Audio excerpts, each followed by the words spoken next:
Let's go to our guest line as we drive into our second hour. It's brought to you by Burdick BMW of Cicero. We're so pleased to be joined by Isaac Schade from Locked On Tar Heels as we preview Syracuse, North Carolina inside the Dome tomorrow night. Isaac, thanks for coming on. How are you today? Hey, fellas, I'm doing great. That was a throwback for me as well. I'm like envisioning dances in high school with that Flow Rida. That's the idea. We're doing club songs for our, Tim Leonard, his favorite club songs today. And let's talk about this Carolina team, shall we? It's obviously been we have to. It's been a very interesting year to say the least with Bill Belichick there, and we were talking yesterday about the first drive of the season, and everybody's thinking like, oh my God, like this is going to be awesome, and things have not gone according to plan for the Tar Heels. What has it been like covering Bill Belichick and this team this year?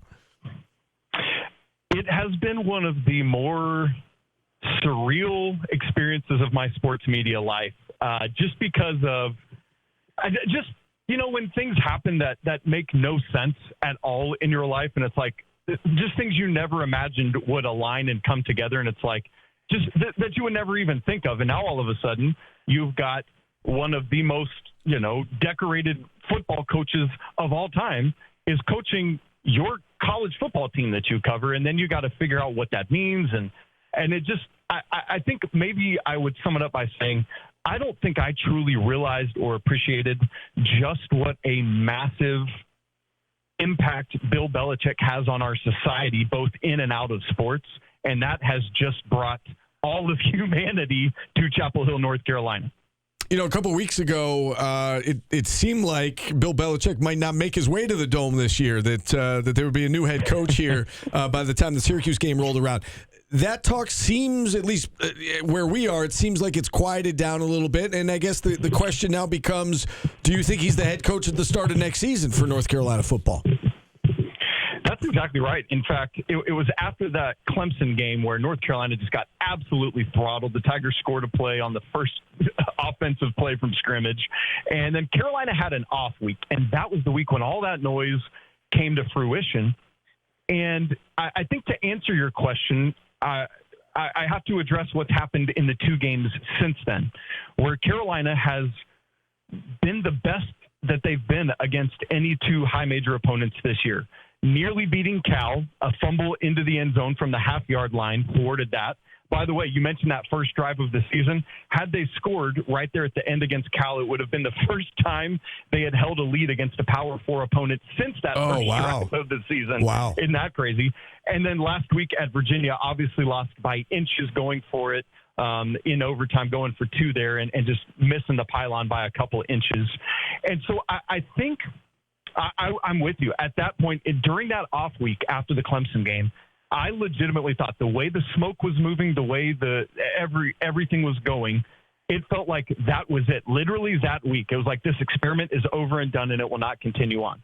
That next Monday, Coach Belichick, game week of the Cal game, Coach Belichick, from the first word of his press availability, squashed that and said, "I'm here.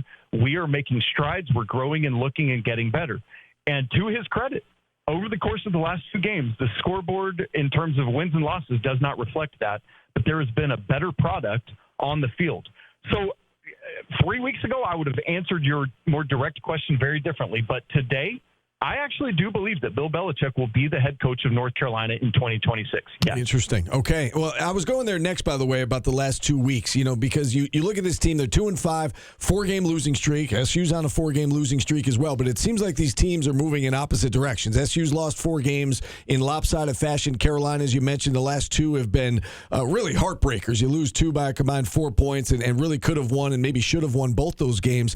Right. So what has changed, Isaac, in these last 2 weeks? What has opened the door for this team to start playing better and start being more competitive? Well, it's no shock with the Bill Belichick team that it starts on the defensive side of the football. Prior to those 2 games, Carolina had not held a Power 4 opponent under 300 total yards. That's happened each of the last 2 weeks. In fact, it's gone lower each week. Last week against Virginia averages just over 200 yards per game on the ground. Them to, in regulation, under 50 yards. So, cut that by 3/4. And so they really stepped forward on that side of the ball. Interestingly, even despite losing their best individual defensive player, Thad Dixon, who's in the secondary, they've taken leaps forward there. The thing that has not progressed seemingly very much at all is on the other side of the football. And in that side of the game, I feel like these are two teams staring at each other like that Spider-Man meme where the Spider-Men are all pointing at each other. Right. I feel like in a major way, like that is Carolina and Cuse this week, because since Angeli's injury, Syracuse hasn't hit 20 points in a game. North Carolina has not scored 20 points against a Power 4 opponent. They've gone 14, 10, 9, 18, and 16. And so this is like this game is like 13 to 12 or something like that, what we're looking at. So Carolina has taken minor strides forward offensively, but the bigger strides have been on the defensive side of the football. All right, you talk about their offense, and here there's been a lot of talk about the quarterback at Syracuse and the quarterback situation. We'll get to that in a second. But as for the quarterback situation down there in Carolina, how much of the offensive struggles around Gio Lopez? How much of it are guys around him, right? Offensive line or skill position. How much of this falls on the shoulders of the quarterback in your mind? I think a lot of it does. Like yes, there, as you said, there's blame to go around, but I think the vast majority of it is on Gio Lopez. But then that would lead me to say, so I think then the vast majority of it, even more so, would fall on the staff for not making a change at quarterback. Max Johnson is sitting there on the sideline, a guy who has won SEC football games at both LSU and Texas A&M. He has been a nice game manager when he's been in. When Gio Lopez has been hurt, he started the Clemson game. Obviously, that didn't go very well. And then Lopez has started the last two. He has not been consistent enough with his arm. There are times he's made some throws. I'm like, man, that's a throw. But it's really hard because North Carolina is sitting there watching this young man who used to sling it all over the football field, now tearing it up for the Patriots by the name of Drake May. And it's like, it ain't even close to that. Meanwhile, one of the other things that Gio Lopez is supposed to bring to the table is the ability to be a dual threat, to be able to run. And there's not been very much of that at all, quite frankly, fellas. And so I think, yes, the vast majority of it is on Gio Lopez. And what you see is while the skill position players, there are some guys that are going to be very good. True freshman Juju June is a great running back. Benjamin Hall is a transfer running back. He's looked really good at times. It's been interesting because one of the hallmarks of a Bill Belichick offense in New England was that Tom Brady would be throwing to wide receivers you had never heard of before that day. You're starting to see that come true as well here. But at the end of the day, I laid this at the feet of Gio Lopez, which means then even more so, I lay it at the feet of the staff for not making a quarterback change. All right, so along those lines, Isaac, there's a lot of talk around here, especially the last 24 hours. We had Fran Brown on our show yesterday, and he made it sound like the door is open for a possible change this week for Syracuse at quarterback. He didn't commit to Ricky Collins. He didn't commit to who the starter is going to be. He did say we're going to see multiple quarterbacks in this game from a Syracuse perspective. So it sounds like they may be moving toward a change and maybe even changing starting quarterbacks. What about down there? Are you getting any sort of inkling that maybe a change is coming, or do you think they stick with Gio Lopez this week? I believe, like, if it's me, I would have gone to Max Johnson a long time ago. I feel like this staff is all in on Gio Lopez is our quarterback. There are multiple high-level freshmen sitting on the sideline that could do it. I think they don't want to burn them. So maybe later in the season we would see them when it gets down to 4 games. But at this point, I think they're riding with Gio Lopez, good, bad, or ugly, and, because they've got another year with him. And so I think they're still trying to see, can he develop into what we need him to be as an ACC-level quarterback? And so I fully expect, yes, tomorrow night, as spooky as it's going to be on Halloween, that they're going to stick with Gio Lopez. Yes, unlike Syracuse, I expect no change. Okay, very good. What do you think this game ultimately comes down to? You talked about the fact that both these teams have struggled miserably offensively. SU's defense has been struggling lately as well, and one of the worst in the country among Power 4 programs in terms of points allowed. What do you think this game ultimately comes down to inside the Dome tomorrow? Because both the offenses, it's true of Syracuse, it's true of North Carolina, struggled to sustain drives, to get big chunk plays, and it's just like, can we dink and dunk here and there? because of that, what I expect is that it's going to come down to either a massive defensive play, whether it's a pick six, a scoop and score, or a special teams thing, right? Like one of the things I wonder about with Syracuse is, will we see some tomfoolery? Will we see some trick plays because of, like, let's just see if we can get something going?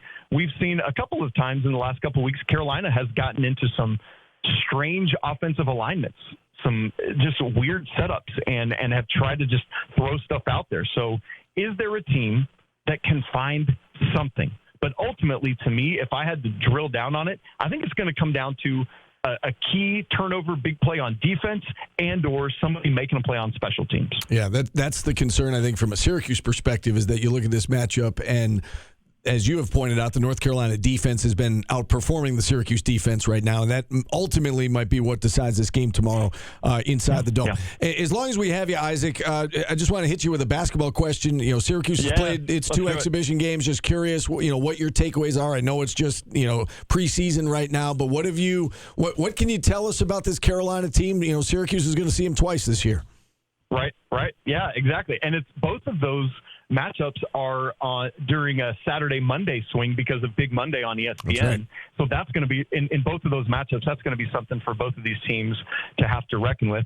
Those two exhibition games for Syracuse, good to see them getting one against Buffalo. I love it, those games in state like that, and then Pace in the Dome. Last night, I guess it was, actually, now as I'm thinking about it. But for North Carolina, one of the things they went out and did, their struggle last year was their size, right? Like basically starting a 6'6" power forward and a 6'8" center. And then they went out and got massive. So last night in their exhibition game, they started a 6'10" player at 3, a 6'10" player at 4, and a 7-footer at 5. So North Carolina went and flipped that immediately. My biggest takeaway from Carolina's two exhibition games are twofold. Number one, Caleb Wilson is as advertised as a freshman, right? Like all of the buzz in the ACC about freshmen are going to go to Cam Boozer at Duke and to Mikal Brown Jr. at Louisville, both of whom deservedly so. They're phenomenal. But Caleb Wilson appears to me that he's going to be Carolina's leading scorer and rebounder, maybe even shot blocker as well. He's had a double-double in both exhibition games, the one up at BYU last week and last night.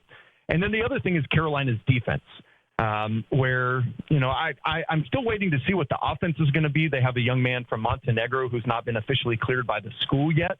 And so he's going to help offensively a lot. But Carolina's defense, because of the length and athleticism, I think can be a high-level defense and carry Carolina through any game this year. Last question for you, Isaac, as long as we have you. You look at a lot of these lists going into the season, who's on the hot seat in the ACC. And unfortunately, both of these coaches are on the hot seat, right? Adrian Autry and Hubert Davis. How hot is Hubert Davis's seat? And I guess in your mind, what will it take for him to remain coach there this year? I mean, what does he need to show? How far do they need to go in the NCAA tournament? What do here it looks like, if SU gets to the NCAA tournament, everybody's going to be okay. What about with Hubert Davis? That's probably not good enough there, right? Exactly. The funny thing, the answer to your question depends on whether you ask people outside the program or inside the program.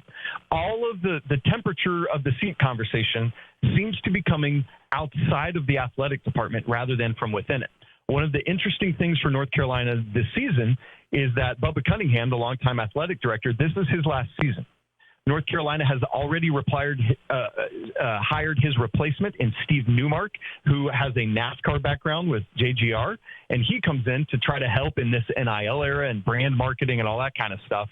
So he's basically doing like a year in residence to learn collegiate athletics. So that's a factor in this whole conversation, as well as, do they want to make a move before bringing in a new AD? Do they want to give him time to evaluate as well? I'm getting no leanings from within the athletic department how they want to handle Hubert Davis.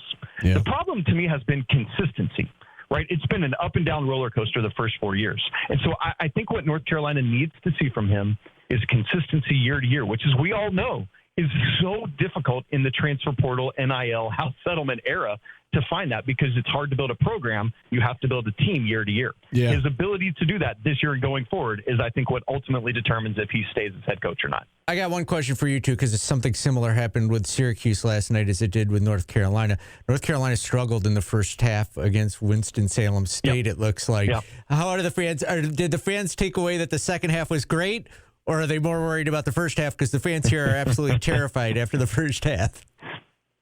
Well, guys, you know this. It's our profession. Everything's a dumpster fire the second anything goes wrong. So, of course, nobody paid any attention to the second half.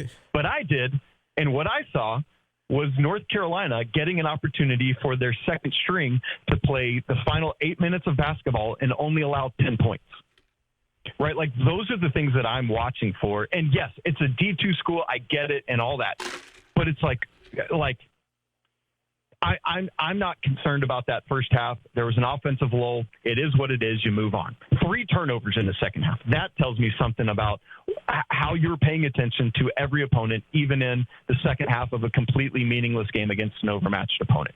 So, yeah, I get it. All the fan base is going to be all up in arms about, oh, boy, man, that first half, I don't know. Yeah, we'll see. Let's wait till next Friday when Kansas comes to the Smith Center, and then we'll talk about it. Yeah, that'll be a rude awakening, right, for everybody when Kansas comes to town. SU's got Kansas on their schedule this year as well, out in Vegas. So, that's right. All right. Well, and Houston.